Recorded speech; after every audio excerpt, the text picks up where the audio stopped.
Mga bata, halina at matuto kasama si maestra mo.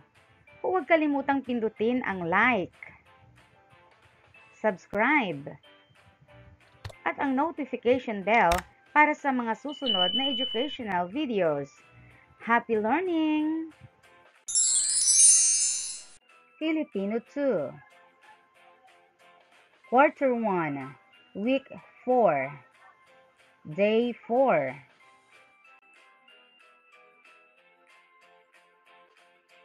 Mga layunin.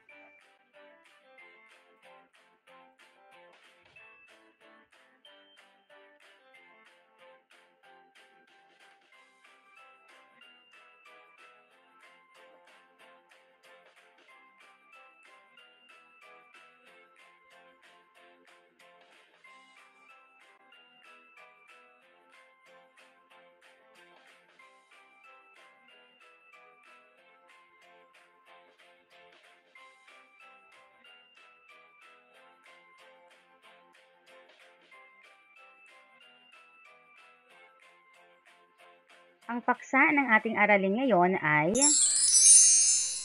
mga salitang kilos, pangungusap at di pangungusap.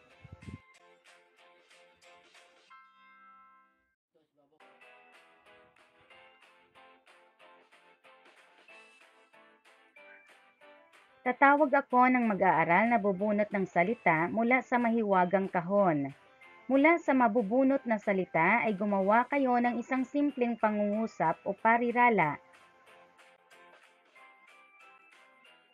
Narito ang mga salita sa loob ng kahon.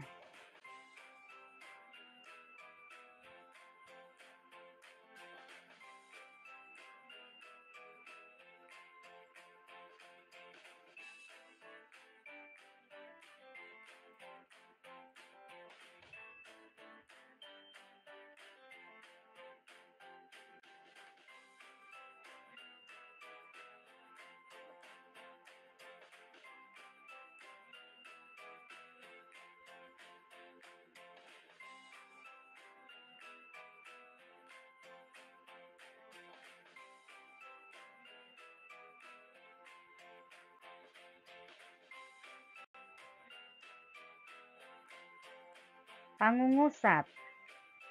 Ito ay isang grupo ng mga salita na nagpapahayag ng kumpletong diwa. Ito ay nagsisimula sa malaking letra at nagtatapos sa isang bantas.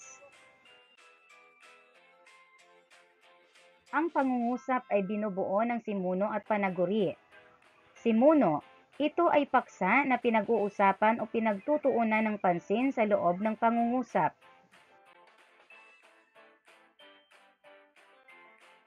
Panaguri, ito ay bahagi ng pangungusap na nagbibigay kaalaman o impormasyon tungkol sa paksa. Halimbawa ng pangungusap. Ang bata ay naglalaro sa parke. Tandaan na ang pangungusap ay nagsisimula sa malaking letra at nagtatapos ito sa bantas. Ating alamin ang simuno. Sino ang pinag-uusapan sa pangungusap? Magaling! Ang bata. Alamin naman natin ang panaguri. Ano ang tungkol sa bata? Mahusay! Ang panaguri ay naglalaro sa parke. Di pangungusap. Ito ay lipon ng mga salitang hindi kumpleto ang diwa.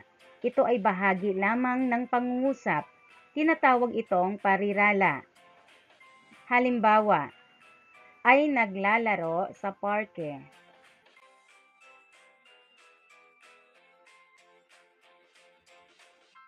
Pakinggan ang babasahin ng guro. Isulat sa sagutang papel ang P kung ito ay pangungusap at di P kung di pangungusap.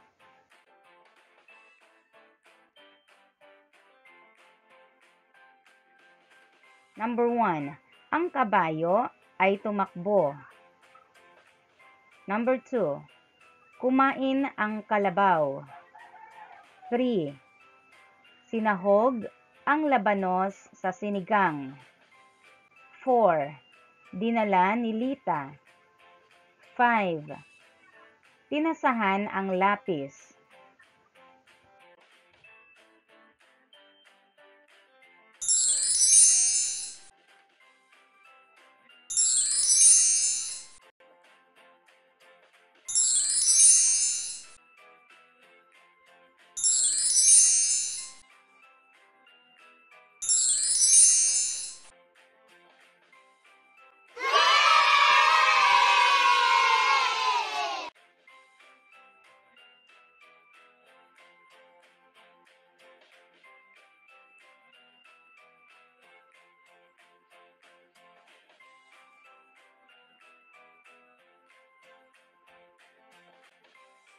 Isulat ang titik, sapat lang. Isulat din sa inyong kwaderno ang mga salitang nagsisimula sa titik K at L sa paraang kabit-kabit.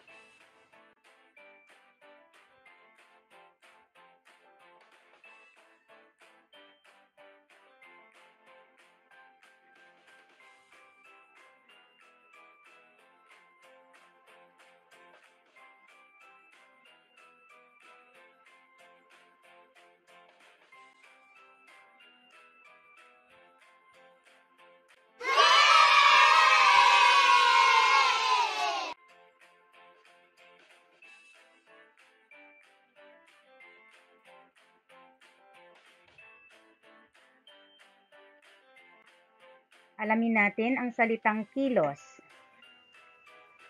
Salitang kilos ay salitang nagsasaad ng kilos o galaw ng isang tao, hayop o bagay.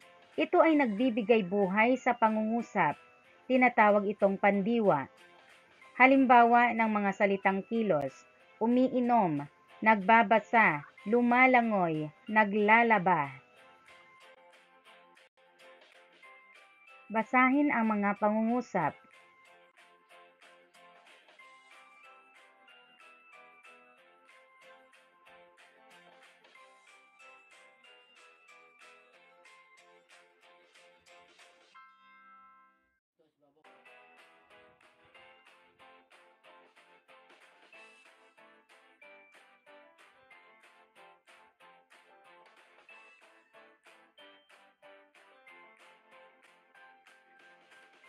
Ano-ano ang mga salitang kilos sa bawat pangungusap?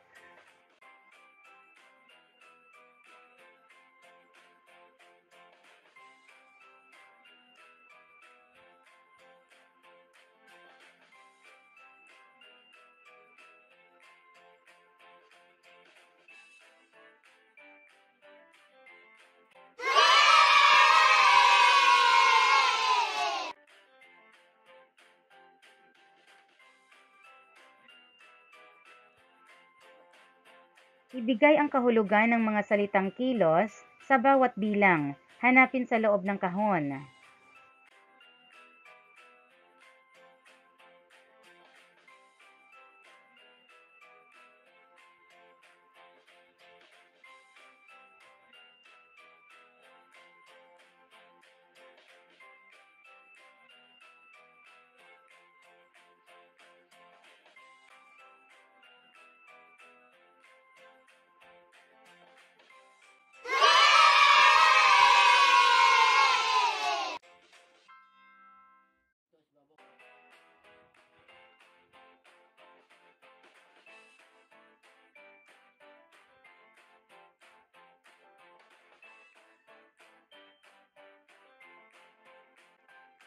Isulat ang P kung pangungusap at DP kung di pangungusap.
Bumuo ng tatlong pangungusap tungkol sa inyong ginagawa sa loob ng simbahan tuwing kayo ay nagsisimba. Isulat ito sa malinis na papel. Salungguhitan ang mga salitang kilos sa binuong pangungusap.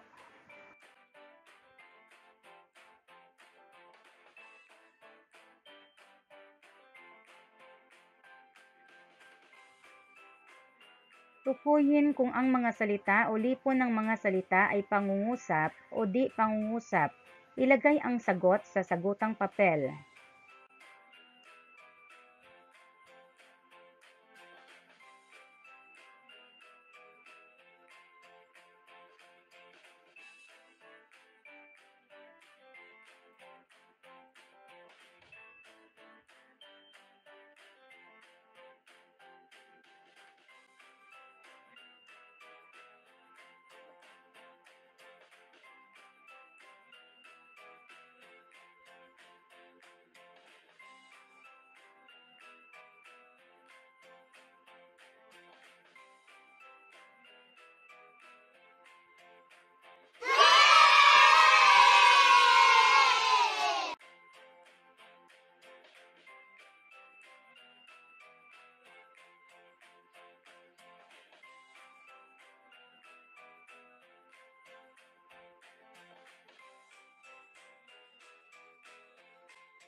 Isulat sa sagutang papel ang salitang kilos sa bawat salita o pangungusap.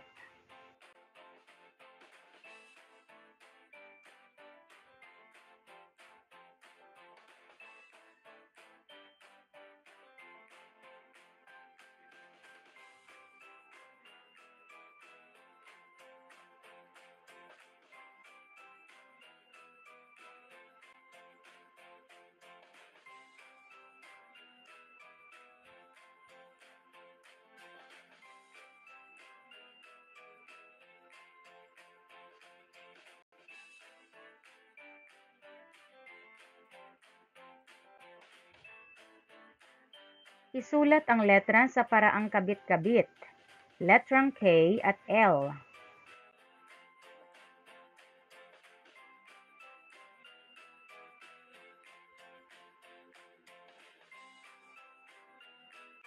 Alam kong marami kang natutunan sa araling ito. Huwag kalimutang i-like at i-share ang ating video. Hanggang sa muli!